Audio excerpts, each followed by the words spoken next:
Rasul. Tapi ingat, tidak semua sunnah Rasul itu sunnah untuk kita. Saya ulang, tidak semua sunnah Rasul yang dilakukan oleh Rasul itu sunnah untuk kita. Yang dilakukan oleh Rasul adalah sunnah Rasul, betul? Tapi apakah sunnah untuk kita? Belum tentu. Ada yang sunnah Rasul dilakukan oleh Rasul, tapi haram kita lakukan. Nah, apa contohnya? Beristri lebih dari 4. Sunnah Rasul dikerjakan Rasul, tapi jangan suami-suami beristri lebih dari 4. Sunnah Rasul dilakukan oleh Rasul, tapi haram bagi umatnya.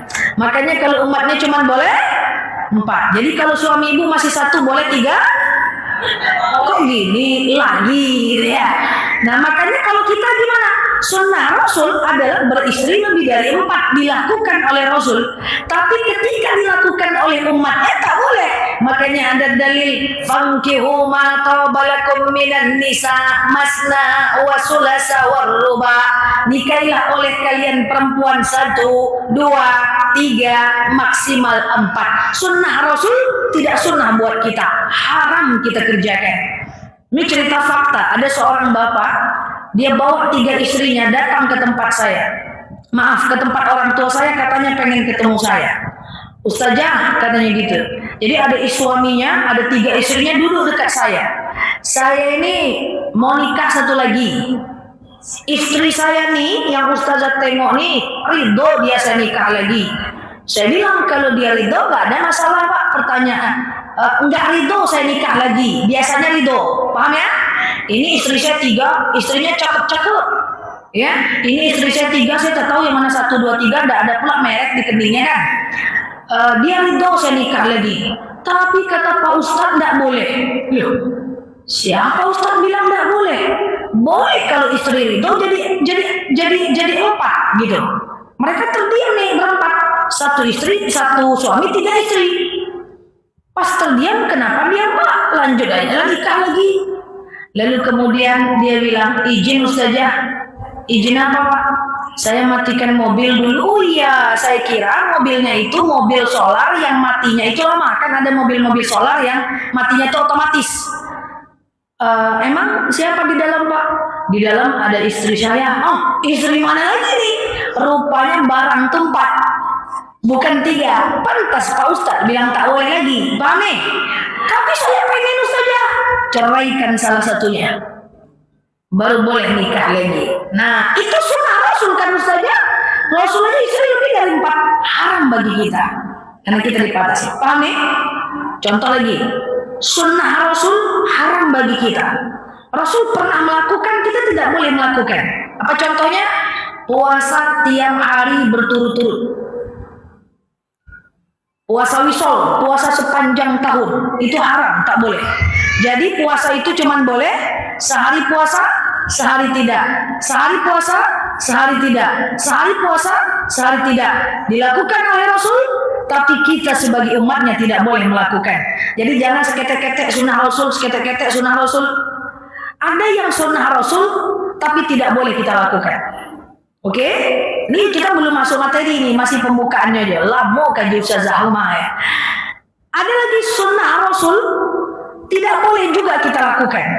Contoh, Rasulullah itu sangat mengagungkan sholat sunnah. Sampai satu ketika Rasulullah itu tidak sholat tahajud, beliau menangis. Beliau menangis sangat menyesal. Terkesan berlebihan. Kita gimana? Kalau kita sebagai umat Rasul terbiasa sholat tahajud, hanya boleh risau, tapi nggak boleh sampai berlebihan menangis. Kenapa? Karena kita kalau tahajud terlalu berlebihan kita risau, efek sampingnya apa? Efek sampingnya adalah kita berarti mengganti yang sunnah menjadi yang wajib. Paham nih? Jadi kalau ibu nggak sholat duha, boleh menyesali, tapi jangan berlebihan, nggak boleh.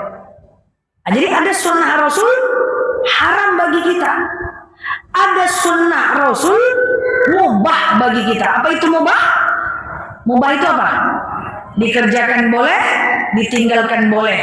Dikerjakan nggak apa-apa, ditinggalkan nggak apa-apa. Dikerjakan berpahala? Tidak, ya kan? Ditinggalkan berdosa? Tidak juga. Apakah ditinggalkan berpahala? Tidak juga. Pokoknya dilakukan Rasul, tapi kalau kita melakukan kita nggak dapat pahala. Tadi sunnah Rasul haram bagi kita. Paham tadi? Yang kedua, sunnah Rasul kalau kita lakukan, sunnah Rasul dilakukan oleh Rasul, tapi kalau kita lakukan kita nggak dapat pahala. Apa contohnya? Contoh, Rasulullah itu makan 3 jari. Oh, sunnah Rasul nih. Kita makan 3 jari pula. Rasul makan kurma, kita makan bubur ayam. Wah, ya kan? Sunnah Rasul nih, sunnah Rasul dianggap dapat pahala. Cuman kita mirip dengan Rasul, oke lah, ya kan? Cuman apakah berpahala ketika makan 3 jari? Tidak, walaupun dia sunnah Rasul dilakukan oleh Rasulullah. Paham ya? Rasulullah dan para sahabat itu kalau makan dalam kondisi berperang, kakinya diangkatnya sebelah, kayak bapak-bapak lagi main domino, supaya dia pasang kuda-kuda. Kalau ada musuh langsung tegak. Datang bapak-bapak makan di rumah mertua. Kita lihat sunnah Rasul, tapi kalau kita lakukan kita tak berpahala. Kita lakukan mubah saja. Tidak dosa sih, tidak pahala juga sih. Cuman kena jentik aja lutut sama mertuanya. Jadi jangan dikit-dikit sunnah-sunnah. Paham nih? Contoh, tadi sunnah Rasul haram bagi kita beristri lebih dari 4. Kemudian bangun telat nggak sholat sunnah berlebihan menyesali. Kemudian puasa tiap hari, ya kita tidak boleh. Ya, kemudian yang kedua, sunnah Rasul mubah bagi kita. Rasul makan 3 jari, Rasul angkat kaki sebelah. Itu sunnah Rasul. Tapi kalau kita lakukan tidak dapat pahala, 0, mubah. Apalagi sunnah Rasul tapi mubah bagi umatnya. Contoh, Rasul memanggil istrinya Siti Humairah, Siti yang kemerah-merahan kulitnya. Karena Siti Aisyah itu sangat cantik, putih sampai nampak urat-urat pipinya merah.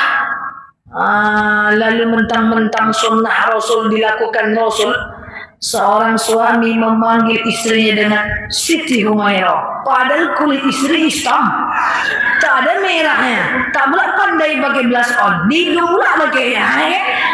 Dia paksakan diri manggil Siti Humairah. Boleh, tapi tak dapat pahala.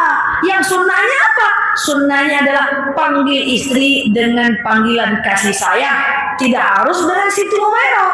Gitu loh maksudnya. Oke? Nah, sunnah Rasul dilakukan oleh Rasul. Saya pernah cerita sama ibu-ibu. Suatu ketika ada ketika Siti Aisyah radhiyallahu anha itu jarang masak, punya pembantu 9. Ibu berapa pembantu di rumah? Atau ibu sendiri pembantunya? Curhat. Jadi Siti Aisyah itu istri Rasulullah, itu adalah istri yang senang hidupnya. Ya, Siti Aisyah ini punya bapak namanya Abu Bakar. Abu Bakar itu orang yang mapan. Punya istri Rasulullah. Rasulullah waktu nikah dengan Aisyah sudah kembali mapan setelah jatuh miskin ketika Khadijah meninggal, lalu naik lagi ketika berada di Madinah, mapan lagi. Jadi Siti Aisyah itu punya khadimat, punya pembantu 9. Dia sangat manja betul, satu-satunya yang gadis dinikahi oleh Rasulullah. Satu ketika dia ingin bermesraan dengan Rasulullah, lalu kemudian dia masakkanlah jus kurma untuk Rasul. Ditumbuknya kurma campur air, lalu kemudian dia kasih kepada Rasulullah. Hai suamiku, ini adalah kurma untukmu. Makanya kita kenal dengan sari kurma, kan gitu ya. Rupanya kurmanya kurma busuk. Rasul merasa itu pahit. Apa kata Rasulullah? Istriku, sebagai bukti cintaku kepadamu, ku sisakan separuh buatmu. Aku pergi keluar dulu. Kata Rasulullah, So sweet. Diminumlah oleh Siti Aisyah. Baik. Aisyah mengerti tanpa harus disakiti. Bapak-bapak mendengarkan ceramah saya ini, dianggapnya itu sunnah juga bagi dia. Setiap minum dia sisakanlah buat istrinya. Dan itu konsepnya, itu cara Rasul menyenangkan.